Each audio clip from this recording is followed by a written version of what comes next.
one-fifth world's oil, one-fifth of the world's natural gas.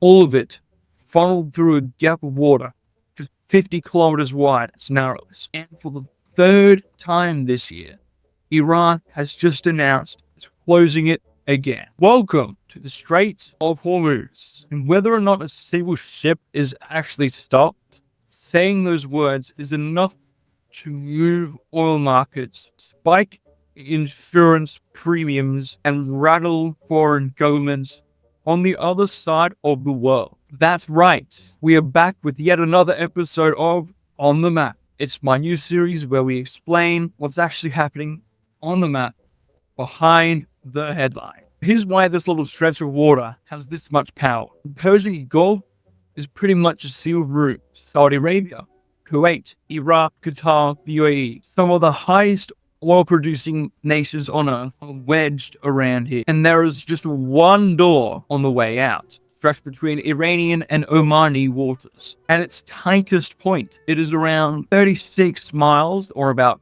50 kilometers wide. And the actual shipping lanes that ships are safe to use are even narrower than that. A couple of lanes a few kilometers wide, separated by a buffer zone, tugging each other closer to the Omani side than the Iranian side. This isn't a new vulnerability.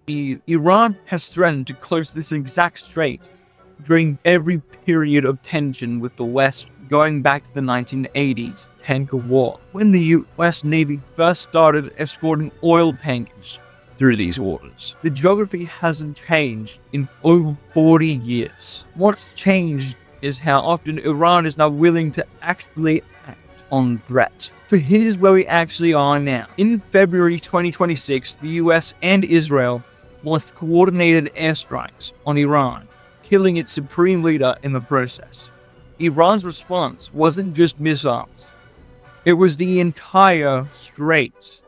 Within days, the Revolutionary Guard's Navy began turning ships away, laying mines, and even firing directly on vessels trying to pass. Traffic didn't just slow down, it collapsed. Over 150 tankers were sitting anchored outside the strait rather than risk the crossing.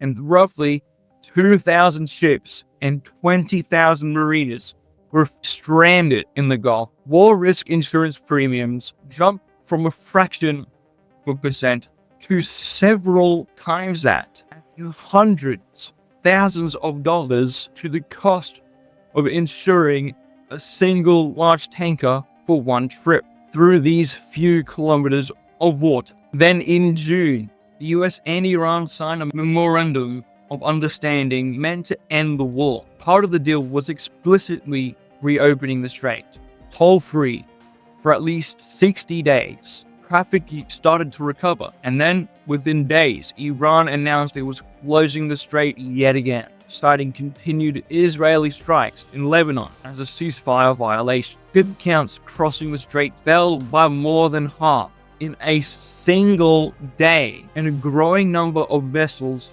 started switching off their tracking transponders to avoid being targeted while they tried to slip through anyway. And here's the strange part. The two sides can't even agree on whether this is actually closed. Iran says it is. The US Navy says ships are still moving safely. Independent ship tracking firms are picking up something in between. Real ships are still crossing, but the traffic pattern looks like wartime smuggling than a normal shipping lane. So, if the strait is effectively gone, where does the oil go instead? There are really only two options, and neither is good. Saudi Arabia has an overland pipeline that can bypass the strait entirely, but it can only carry a fraction of what the Gulf actually exports. It's nowhere near enough to replace the Strait of Hormuz. The only other option is shipping all that oil and gas all the way down to South Africa, adding weeks to every delivery and stacking on extra fuel and crew costs the entire way. And to make this even worse, this isn't happening in isolation. The other major Middle East shipping point is closed off as well. The Red Sea has also been disrupted by the Houthi attacks, resuming at the same time, meaning for the first time in modern history, both major routes out of the region have effectively been blocked simultaneously, has called this the largest oil supply disruption in modern history, bigger than the oil shocks of the 1970s. Brent crude prices have jumped by double digits in percentage terms, and the US strategic oil reserves have been drawn down to levels not seen since the early 1980s, just to soften the blow. If this story feels familiar, it should. In the last episode, we looked at how Russia, Crimea, to discover controlling lands means nothing if you don't control the one bridge supplying it. Hormuz is the same rule, just scaled up to the global economy. It sits next to a strait, a canal, a bridge, leverage out of proportion to the size of the territory itself. Iran doesn't need a powerful navy to disrupt a bit of the world's oil supply. It just needs everyone to believe it might. That's what makes choke points the most quietly powerful pieces of real estate on Earth, and why this series keeps coming back.